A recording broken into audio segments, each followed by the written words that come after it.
आत्मीय भाइयों और बहनों प्रणाम। पुस्तक जन्म शताब्दी पुस्तक माला 53, भगवान का काम करने का यही समय। प्रवचन श्री राम शर्मा आचार्य आपको पढ़कर सुनाते हैं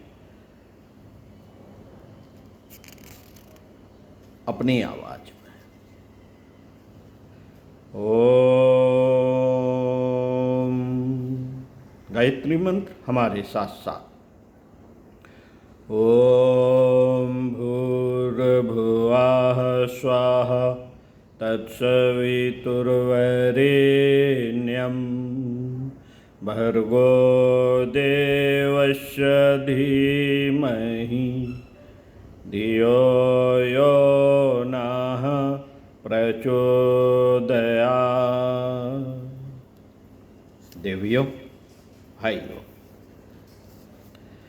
खास तौर से परमार्थ या लोक मंगल क्या हो सकता है? सबसे बेहतरीन तो यही है कि अब भगवान ने आपको अपने व्यक्तिगत कामों में शरीक होने के लिए दावत दी है, और कभी मिलेगा ऐसा अवसर? Question mark. कभी नहीं मिल सकेगा। एक समय था जब भगवान ने ग्वाल वालों को दावत दी थी। क्या कहा था? आप हमारे निजी कामों में शरीक हो सकते हैं, और जो काम हम कर सकते हैं उसमें भी आप सहायक बनकर के अपना दर्जा हमारे बराबर बना सकते हैं। सवाल, ग्वाल वालों ने गोवर्धन उठाने में अपनी लाठी लगा दी और अपना दर्जा भगवान कृष्ण के बराबर बना लिया। इसी तरह जब भगवान राम थे तब उन्होंने अपने व्यक्तिगत कामों में दखल देने के लिए रीछ बानरों से कहा था कि आप हमारी मदद कीजिए, आप हमारी। रीछ बानर नल नील ने पुल बनाया, हनुमान जी ने बहुत सा काम किया, गिलहरी ने एक काम किया, गिद्ध ने दूसरा काम किया, और उनके व्यक्तिगत कामों में सहायता देने वाले धन्य हो गए, निहाल हो गए। गांधी जी के काम में सहायता देने वाले धन्य हो गए। साथियों, यह समय भी एक बेहतरीन समय है। भगवान का अवतार होने वाला है। भगवान का अवतार होने वाला है, जिसको हम प्रज्ञावतार कहते हैं, उसका अवतार होने वाला है। क्यों साहब, अवतार होने वाला है? हाँ बेटे, है अवतार होने वाला है। आप निश्चित रहिए, आज वे परिस्थितियां आ गई हैं जिनके लिए भगवान ने आश्वासन दिया था कि असंतुलन को दूर करने के लिए संतुलन लाएंगे। आज मनुष्यता चौराहे पर खड़ी हुई है। आदमी विनाश के रास्ते पर जाने ही वाला है। अब देर नहीं लगेगी, अब एक धक्के की जरूरत है। एक धक्का लगा नहीं कि सारी इंसानियत खत्म हो जाएगी और यहां रहने वाला कोई नहीं होगा। आज इंसानियत सामूहिक आत्महत्या करने पर उतारू हो गई। आप परिस्थितियों को समझते नहीं, लेकिन हम समझते हैं कि आज का इंसान कहाँ जा पहुंचा है, और जरा सी मुसीबत आने के बाद में इसका क्या हो सकता है। एक रास्ता वह है जिसमें आदमी के उत्थान की गुंजाइश है। इसमें आदमी का स्वरूप बदल सकता है, भविष्य बदल सकता है। हम ठीक चौराहे पर खड़े हुए हैं और भगवान से कह रहे हैं, सेनयोरुभयोरमध्ये रथम स्थापयेम्मेच्युत। आज इंसानियत का रथ दो चौराहों के बीच में खड़ा हुआ है। मित्रों, आप ऐसे शानदार समय में पैदा हुए हैं कि आप चाहें तो ऐसे शानदार समय में भगवान के साथ में, भगवान के साथियों में, भगवान का हाथ बटाने वालों में, भगवान के पार्षदों में अपना नाम लिखा सकते हैं। पार्षद कौन?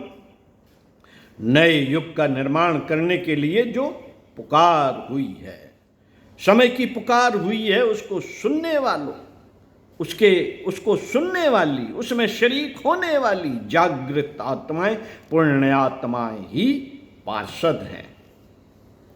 आपको मालूम है कि जब सूरज निकलता है तो सबसे पहले पहाड़ों की चोटियों पर निकलता है। निकलता है, नीचे बाद में आता है, पहले चोटियों पर दिखाई पड़ता है। भगवान की पुकार, युग की पुकार सबसे पहले उन लोगों पर आई है जिनकी जीवात्मा जागृत है। जो आदमी सो रहे हैं उनसे क्या कहना, जो मरे हुए हैं उनसे क्या कहना। आज का जो समय है, आज का जो युग है, वह आपत्ति काल का समय है। इस आपत्ति काल में अपने व्यक्तिगत स्वार्थों को, अपने लोभ को आप चाहें तो सुधार सकते हैं और नहीं चाहें तो फिर मरे उसी में फिर मरे उसी में। सभी तो मर रहे हैं, फिर आप कहाँ अलग हो सकते हैं। कोई औलाद के लिए मर रहा है, कोई पेट के लिए मर रहा है, मक्खी मच्छरों से लेकर कीड़े मकोड़ों तक पेट के लिए मर रहे हैं। इसमें इंसान भी शामिल है। आज सबके सामने दो ही मुख्य काम है, एक पेट भरना चाहिए और दूसरे औलाद पैदा होनी चाहिए। लोभ और मोह के अलावा कोई दूसरा मकसद ही नहीं। नहीं साहब, भजन का है, भजन किस बात का, कुछ भी नहीं है, हमें तो कुछ भी नहीं मालूम पड़ता। आपने अगर भजन किया होता तो आपके भीतर से कोई हेर फेर ना होता क्या। शराब पीने वाले की जिंदगी में हेर फेर दिखाई पड़ता है, बुखार आने वाले की जिंदगी में हेर फेर दिखाई पड़ता है। इसी तरह भगवान के भक्त की जिंदगी में हेर फेर दिखाई पड़ेगा। उसके चिंतन में परिवर्तन आएगा। आप भजन करते हैं तो आपके विचारों में परिवर्तन आना चाहिए, खासतौर से इस जमाने में जब प्रज्ञा का अवतार होने वाला है। साथियों, गायत्री को मैं ऋतंभरा प्रज्ञा कहता हूँ, वेद माता कहता हूँ, देव माता कहता हूँ, विश्व माता कहता हूँ। आप जाने क्या कहते हैं। आपकी परिभाषा तो मेरी समझ में नहीं आती। आप तो इसे घर में भूत पलीद आ जाए तो उसे भगाने का मंत्र कहते हैं, भैंस का दूध बढ़ाने का मंत्र कहते हैं, और किसका मंत्र कहते हैं, बेटियों के बाद बेटा पैदा करने वाला मंत्र कहते हैं। घर के अंदर जमीन में जो रुपया दबा पड़ा है उसका पता लगाने वाला मंत्र कहते हैं गायत्री को। और किसका मंत्र कहते हैं, नौकरी में तरक्की कराने का मंत्र कहते हैं। भगवान करे आपका मंत्र आपको मुबारक हो, आप ही ऐसे मंत्र को जपा करें और आप ही स्वयं मरें। हमारा मंत्र बहुत शानदार है, प्रज्ञा अवतार, जो भगवान के अवतार के रूप में आज और कल में अवतरित होने वाला है। यह बहुत शानदार है। कैसा शानदार है यह गायत्री मंत्र, जिसके अंदर ऐसी शिक्षाएं भरी पड़ी हैं जो भावी मनुष्य जात के लिए आचार संहिता बन सकती है, जो भविष्य के लिए सारे विश्व का संविधान बन सकती है। यह गायत्री मंत्र मनुष्य के लिए नीति, समाजशास्त्र, धर्मशास्त्र आदि सारे का सारा आधार बन सकता है।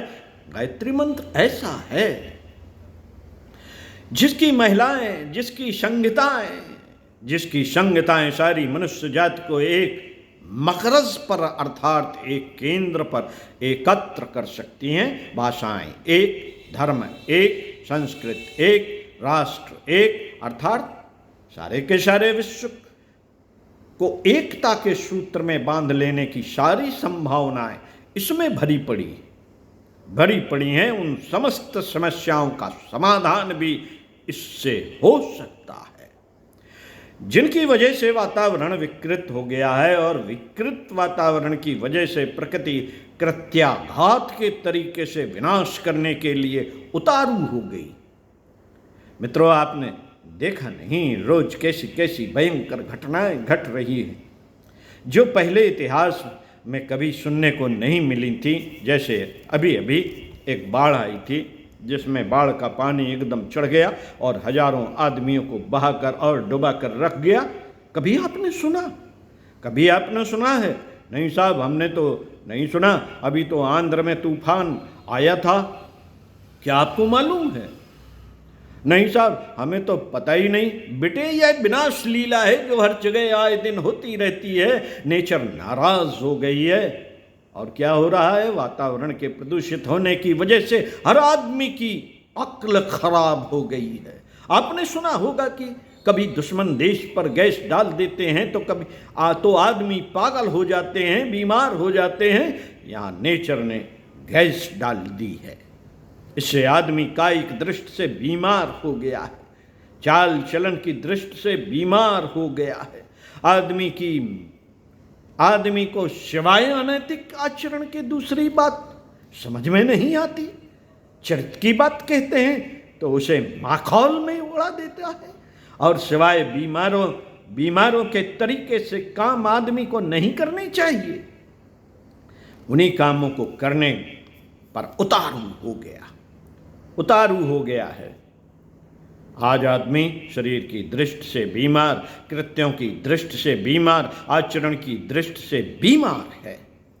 इसी को मैं बीमारी कहता हूँ। बुखार को मैं बीमारी नहीं कहता, मैं तो उसे बीमारी कहता हूँ जिसमें आदमी विकृत आचरण करने पर उतारू हो जाता है। आज शरीर से अधिक दिमाग बीमार है। अचिंत चिंतन, जिसे सोचने की जरूरत नहीं, जिस पर ध्यान देने की जरूरत नहीं है, जिसके ऊपर विचार करने की कतई जरूरत नहीं है, यह अचिंत चिंतन क्या है?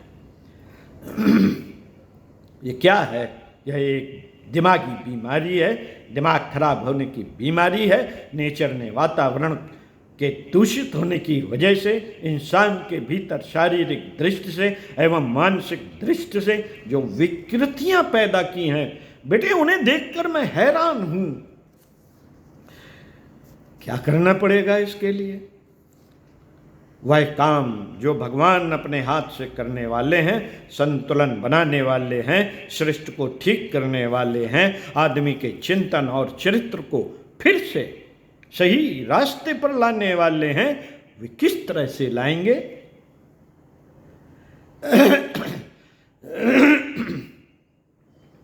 व्यक्ति के रूप में अवतरित होकर नहीं बेटे। भगवान जब कभी अवतार रूप में आते हैं तो व्यक्ति के रूप में नहीं आते, वे हवाओं के रूप में आते हैं, प्रवाह के रूप में आते हैं, आंदोलनों के रूप में आते हैं।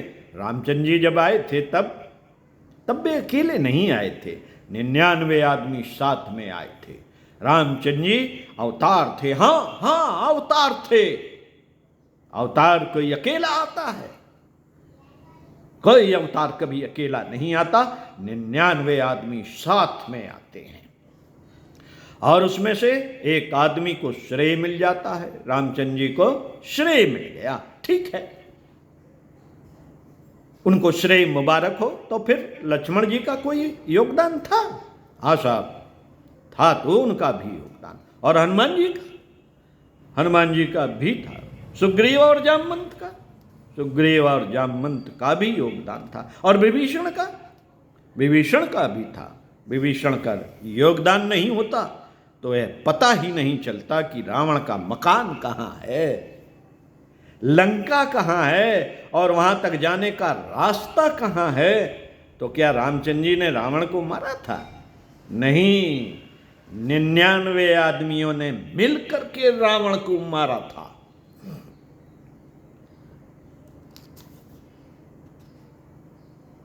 साथियों, अगले वीडियो में बताएंगे इसी पुस्तक के प्रवचन के आगे के क्रम में पृष्ठ 11 से निष्कलंक और प्रज्ञावतार। ओम शांति। पढ़ते रहिए कुछ अच्छा और सुनते रहिए कुछ अच्छा। चिंतन मनन जरूर कीजिए।